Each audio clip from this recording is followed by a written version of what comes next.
এর পরের প্রশ্ন হলো, আমেরিকার নবনির্বাচিত প্রেসিডেন্ট ঘোষণা দিয়েছেন যে লিঙ্গ দুইটা, নারী আর পুরুষ, এছাড়া আর কোনো লিঙ্গ নেই। তার এই মন্তব্যে আমাদের দেশের ট্রান্সজেন্ডারবাদীদের দৌরাত্ম্য কি কমবে বলে মনে করেন?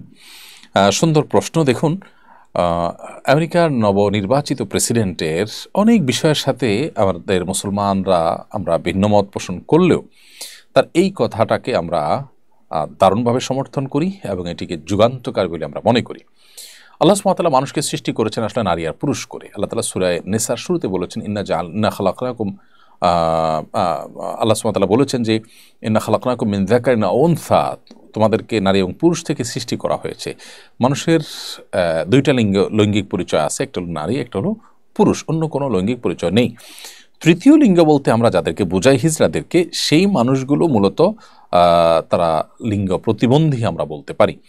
তাদের শরীরে বায়োলজিক্যালি এবং তাদের ফিজিক্যালি যদি তারা নারীত্বের দিকে তাদের ঝোঁক বেশি থাকে বা প্রবল টান থাকে, বা তাদের দেহে তাদের মানসিকতা এবং জিনগতভাবে নারীত্বের দিকটা প্রবল থাকলে তাদেরকে নারী ধরে ট্রিট করা হবে এবং তাদের যেটুকু পুরুষত্বের ভাব তাদের মধ্যে আছে সেগুলো ট্রিটমেন্ট করতে হবে, কাউন্সেলিং করতে হবে, ইত্যাদি উপায়ে তাদেরকে সুস্থ করে তুলতে হবে। এটি হলো ইসলামের নির্দেশনা।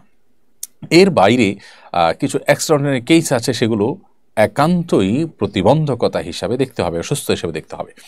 আজ সে অসুস্থতাটাকেই সমাজে প্রতিষ্ঠা করবার অপচেষ্টা চলছে এবং এটার জন্য নানাবিধ ষড়যন্ত্র গোটা বিশ্বব্যাপী চলছে। এখন কেউ বলতে পারেন এটা করে লাভ কি? লাভ হলো সমকামিতাকে প্রতিষ্ঠা করা। শয়তানের একটা বড় চক্রান্ত হলো পৃথিবীতে আল্লাহর সৃষ্টিতে ব্যাপক পরিবর্তন আনা, সমকামিতার মতো জঘন্য নোংরামিকে সমাজে প্রতিষ্ঠা করা।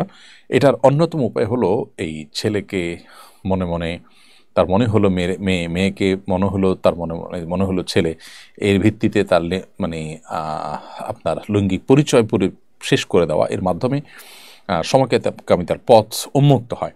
একজন ছেলে যখন নিজেকে মেয়ে মনে করেন তখন তিনি আরেকজন ছেলের সাথে বিবাহ বসেন, অথচ তিনি আগে থেকেই ছেলে। তাহলে ছেলে সমান ছেলে, তাতে কী দাঁড়ালো? সমকামিতাই হলো। তো এইভাবে আসলে ট্রান্সজেন্ডার বাদ নানাভাবে প্রতিষ্ঠা হয়। এটার বিরুদ্ধে আমেরিকার প্রেসিডেন্টের ঘোষণা, এটা নিশ্চয়ই যুগান্তকারী একটি ঘটনা এবং অসাধারণ একটি বিষয়। তার অন্য সব বিষয়ে বা অন্য অনেক বিষয়ের মতো পার্থক্য থাকলেও কারোর থাকতে পারে, কিন্তু এই বিষয়ে কারোর মতো পার্থক্য থাকা উচিত না। আমার মনে হয় আমাদের দেশের ট্রান্সজেন্ডারের ধ্বজাধারীরা, তাদেরকে এবার থামাবার একটা দারুণ সুযোগ এসেছে। তাদেরকে থামাতে হবে আমাদের, এবং তারা আমাদের এই সমাজকে নষ্ট করার যে চক্রান্তে লিপ্ত, সেটার বিরুদ্ধে আমাদের কথা বলতে হবে।